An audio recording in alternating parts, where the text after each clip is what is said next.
I'm Sonia and welcome to the video tutorial for the first pattern that I'm releasing for fairy skirt.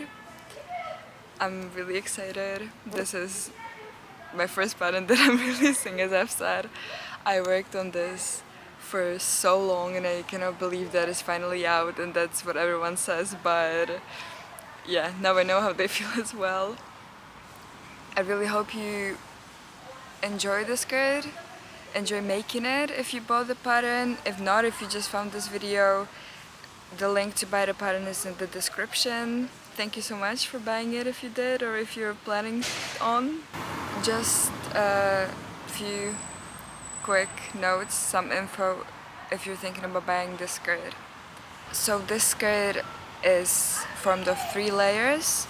One layer is lace, another one is chiffon, and then there's a cotton lining on the bottom. I give some options to use tulle instead of chiffon if you're like a complete beginner and you don't feel like using chiffon, if you feel like it's too difficult, or maybe you just hate chiffon. But I do think that you shouldn't be scared of using any fabric. Like, you shouldn't back down, and you should just do it if you like the look of it. Therefore, I think that even the version with chiffon is completely suitable for beginners. I written down all the techniques with technical drawings as well. They'll also be shown in this video. Maybe if you're not sure if this is something for you, watch the video and assess, although I'm 100% sure that it's very doable for you. I do think that this pattern is very suitable for beginners. I think it's suitable for anyone who just likes it and wants to make it. I think even if you fail a lot, the more you fail, the more you learn. I don't wanna talk more. Let's start the tutorial. First, let's print and assemble our PDF pattern. It's important to make sure we print on 100 scale, otherwise the pattern will be slightly different measurements.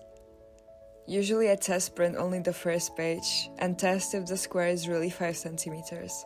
If it measures 5 centimeters, it means the scale is correct. There's a border along the edges of the pattern.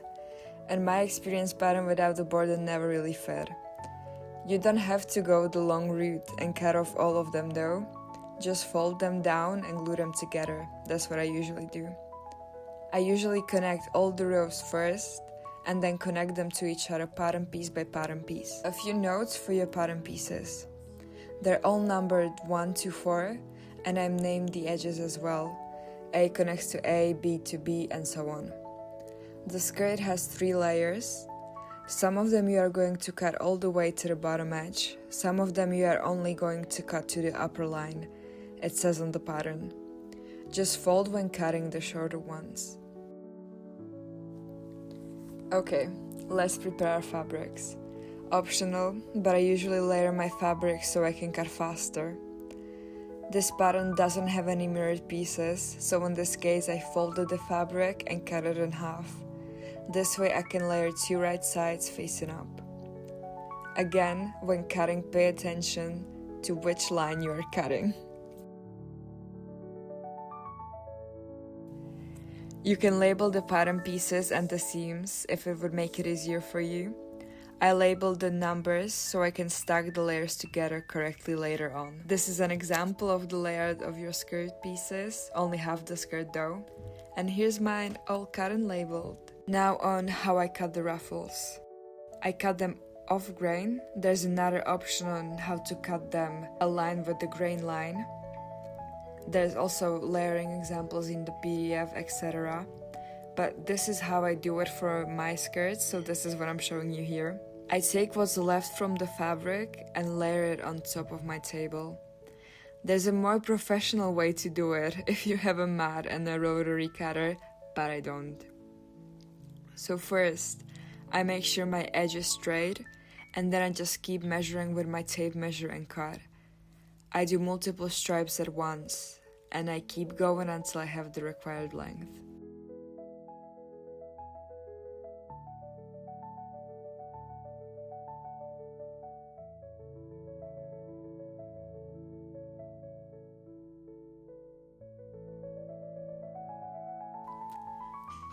And of course I do the same with chiffon. And just like that, I'm done cutting.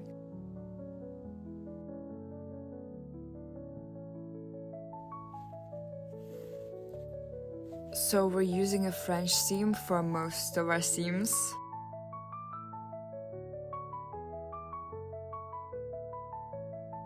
So first, layer your fabric pieces wrong side stitching, right sides facing out. The opposite of how you would normally layer them, and sew a 1 cm seam down the edge. Cut down the seam you just made to 0.2. Press the seam to one side. Now fold the fabric the other way so that the seam you just made is sandwiched in between the layers. The wrong sides are now facing out, and of course, right sides are facing each other on the inside. We're stitching on this side now, again 1 cm, and we're enclosing the raw seam inside the seam we're just making. Press the seam we just made and voila, your French seam is done.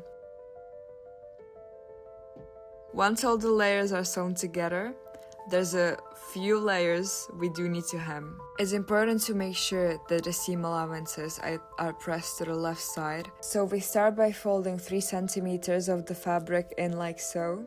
I usually fold and use a measuring tape to make sure it's still 3 cm as I go on. Next, we sew a straight stitch as close as we can get to the bottom edge. Then, when we get to the corner, we stitch towards this point, then we pivot and continue stitching. And on the inverted corner, we do the same and again pivot and continue stitching all across your skirt edge. After that, we very carefully cut as close as we can to the seam we just made. Please be very careful. I have made lots of little holes doing this, which is not that big of a deal, but I wouldn't want you to make the same mistakes I did. Be extra careful cutting around the French seam allowance to not cut too much. Even if you make a mistake, don't worry, everything can be fixed. Not every single part of the skirt has to be completely perfect for the garment to be successful. No one is going to look at every seam with a microscope. This is how it looks like after cutting, and of course remember to press after every step. Next, we are on to the mitered corner. Fold the corner in like so, right side stitching, seams aligned, and we are going to sew a 90-degree seam just on the edge of the corner. I usually put a pin there to hold it in place. When working with chiffon, I usually make the seam more far away from the corner top that I'm supposed to, but you can go a little closer to have like a pointier corner. This is how it looks like pinned, again wrong sides facing out. So a short seam, I usually go over it multiple times, maybe too many times. Cut the excess and push it out like so. Be careful not to make a hole. I usually put pins in to hold the corner. This one I made is not particularly sharp. There's gonna be a ruffle over it, so no one's technically gonna see it. And now for the last seam. We fold the short hemmed edge in once again and sew another seam over it. I use the tool to hold it in place while sewing. Again, when reaching the corner, it might be a bit tougher to go through the layers of the fabric with your needle. So go slow and be careful. Sometimes you might need to manually turn the wheel across the bulk. When you reach the corner, lift up your sewing foot and pivot like before. If you make a mistake, again, don't worry. Everything can be unpicked and fixed.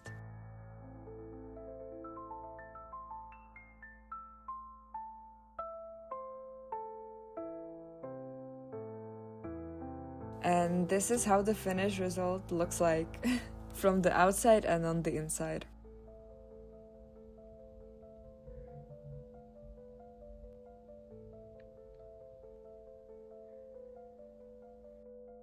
And now let's crack on to the waistband. First, make sure all the pieces are sewed together and you have one long strip. We use a French seam again. After sewing, we of course press our seams flat. Next, we layer both layers onto each other. We fold the edges in 0.5, then another 0.5, and secure in place with pressing and pinning. This is how we start undoing the opening, through which the elastic is going to be threaded through. I prefer it like this, so later on if I need to adjust the size of the elastic, I can just pull it out. After that, we press them both in half, and I pin them together as well so the fabrics can stay flush at the top. After it's pressed in half though, before we stick it to the skirt, we overlap the edges over each other and stitch over them until the half point. This will make sure the outer corner of the waistband channel is fully closed and the opening only stays on the inside.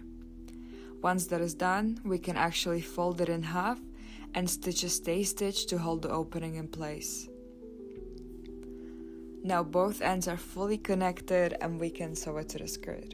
I first spin it around the skirt so I can be sure everything fits, and it also makes the sewing process much easier. The way we need to layer it when pinning is from the bottom up: lining, waistband, lace layer, chiffon layer.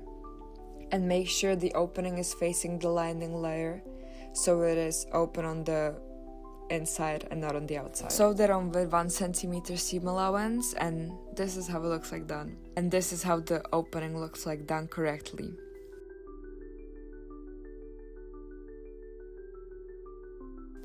And of course, press the seam. And to clean up the seam we just did, I used a zigzag stitch. If you own an overlocker, it will probably look better, but I don't. I first cut off all the unraveled threads and then zigzagged over it like so. And we are still not ready to thread in the elastic though, because we need to attach the waist ruffle. First we need to connect the ends together. I didn't use a French seam, therefore I only did 1 centimeter seam allowance when cutting it out. I pinned the ruffle as close as I could underneath the waistband channel, only on the lace layer. We sew a straight stitch in the middle of the ruffle all the way around.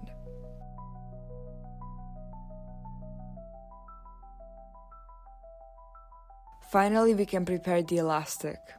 Measure it based on your own waist and how tight or loose you want the skirt to be. Make sure that you leave some seam allowance to sew it together. Use safety pins to thread it through the channel. I would recommend, once it's threaded, to actually check if you like the way it is, or if it's too tight or too loose, and then adjust it. Mine was too loose when I tried it on, so I cut a bit off. Before sewing it, make sure you are not sewing it twisted. I usually just overlap them on top of each other instead of making a traditional seam. Stitch and thread the remaining part through the channel. And this is how our skirt looks so far. Now it can be actually worn on the body, so it's already became a real garment at this point. Okay, so the final stretch, the ruffles. First, let's make sure to connect all the cut strips together. I just used a normal seam on the lace, but I did use a French seam on the chiffon. It's important to make sure you are not twisting the strips and you are sewing them all turned the same side. Please make sure to check, because I have made this mistake a lot of times and then you'll have to go back and re-sew it, which is completely fine and doesn't take that much time if it happens, but it's still better to go slowly and do it correctly the first time. Now we need to use the same process to hem the chiffon ruffle. Yes, this massive chiffon ruffle, don't hate me. We repeat the same process, so fold 3 centimeters in, stitch once close to the edge, cut and fold and stitch again. At least this time it is way easier because we don't have any corners. After the chiffon ruffle is hemmed and they're both connected, we divide the ruffle into 8 parts. This is how I do it. I fold it once, then again, and mark with safety pins all the parts where it folds. It doesn't have to be exact. Then run 8 basting stitches from one safety pin to the next on the longest stitch length, and make sure that you are leaving long enough ends to be actually able to gather it. This is me demonstrating the gathering process in case you never did it before. You just pull on one end of the seam threads and keep pulling. Gather each one of the parts to be the length stated in the PDF based on the size you're making. I usually measure one part and then just make sure the others are the same length like this. Cut and tie the ends when it is the correct size to keep them in place. Distribute the gathers evenly, of course. I sometimes leave one end untied and mark it with 2 safety pins so I know which one it is. When sewing, I start sewing so it is the last one to be sewed. This way, in case I made a mistake, I can gather it more or less and match the skirt length. Sew the ruffle on the edge of the skirt body and 1 centimeter from the top of the ruffle. It can be a little difficult at the start because of all the twisting and the thick gathering. For me, especially the chiffon one was a little bit difficult, so go slow and be careful. Other way you can make sure the gathering fits is to gather 7 parts first and leave the 8th one ungathered, then pin it all along the skirt roughly and gather the last one to match the length. But of course, it is calculated so it should all fit evenly if you gather all of them to the length that is stated on the pattern. I just like to be completely sure because I know I sometimes miss a centimeter or 2 while gathering, and it's really hard to fix if all the ends are tied together and already cut off. And now onto the final seam of the skirt. Finally, after this, there's no more. Repeat the same sewing on the ruffle on the lace layer and make sure you cut all the threads you might have missed while sewing the skirt. And your skirt is done. Congratulations. Thank you so much for either watching this video or making the skirt. Please, I would love to see your creations, even like the testers that made the skirt. All their skirts are so amazing and I'm sure yours is as well. I hope you celebrate your amazing achievement and I hope you have the best day.